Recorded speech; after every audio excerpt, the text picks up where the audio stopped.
Hello again. Here is the latest Dawn post, Cosmic, Peripatetic, and Environmental Philosophy. It's an exciting day in Zoomland ahead, beginning with a visit from our regional Peace Corps rep. The best reason to consider serving in the Corps may be the same that Pico Iyer offers for going to college, to learn that the world is more than the issues that divide us. And the best reason to go to school, even if you're a so-called teacher, is to find out how much you don't know. Socrates never said it better. Then in Ko-Fi today, two of the topics nearest my heart, cosmic and peripatetic philosophy. But from the perspective of motion, they're the same topic, as I was saying in class yesterday. It's all about getting up and moving, investigating your environs, indulging your curiosity, giving your imagination free rein, wondering and wandering. It's about the adventure and the journey, wherein lies the nectar, as the late John McDermott always said. And it's about boldly going to see what's out there.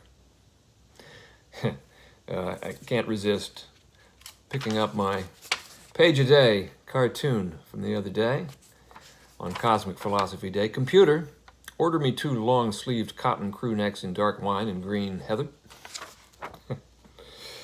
That's not boldly going. For long-sleeved cotton crew necks in dark wine and green pepper. The closest I could find is Gildan. And Alexa over here is trying to order that for me. That's ridiculous. Military green. Quiet. It's $8. Computer, stop. All right. Unscripted. And peripatetic philosophy. Although walking arises from our deep evolutionary past, it is our future too. For walking will do you all the good that you now know it does. And says Shane O'Mara, continuing, in praise of walking, a new scientific exploration, walking enhances every aspect of our social, psychological, and neural functioning. It is the simple, life-enhancing, health-building prescription we all need. One that we should take in regular doses, large and small, at a good pace, day in, day out. In nature and in towns and cities, we need to make walking a natural, habitual part of our everyday lives. Preach, Shane. In environmental ethics, we'll finish Robin Attfield's very short intro. The penultimate chapter on religion and the environment seems to me to give a pass to those who insist that the world is in his hands, not ours, and that we're all covered by the plan. On Cosmic Philosophy Day, I have to recall Carl Sagan's pale blue dot and his reminder that we've seen no sign of help coming to rescue us from our own cupidity and once-lerism. Sagan's little book, The Cosmic Connection, was mind-expanding and perspective-multiplying for me when I discovered it in youth. It propelled me to philosophy as surely as anything. Then, as I commenced grad school, Cosmos came along and confirmed my emerging cosmopolitanism. A real cosmopolitan is a citizen of the world and indeed of the cosmos, at home everywhere.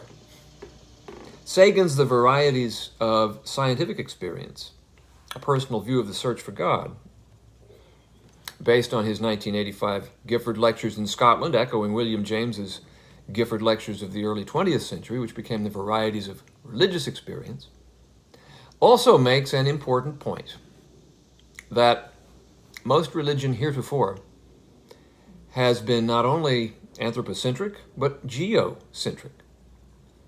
Sagan said, we have a theology that is earth-centered and involves a tiny piece of space. And when we step back, when we attain a broader cosmic perspective, some of it seems very small in scale. And in fact, a general problem with much of Western theology, in my view, is that the God portrayed is too small. It is a God of a tiny world, and not a God of a galaxy, much less of a universe. We're going to need a bigger God if religion is going to serve in the present crisis. I fear the extremity of our politicized, fundamentalist, evangelical religious culture in the U.S. makes E.O. Wilson's appeal for unity across the religious political divide futile, though still noble. We have not met, he addresses unnamed pastors, or an unnamed pastor, in creation, the creation, an appeal to save life on earth. We have not yet met, yet I feel I know you well enough to call you friend. First of all, we grew up in the same faith, Southern Baptism. Although I no longer belong to that faith, I am confident that if we met and spoke privately of our deepest beliefs, it would be in a spirit of mutual respect and goodwill.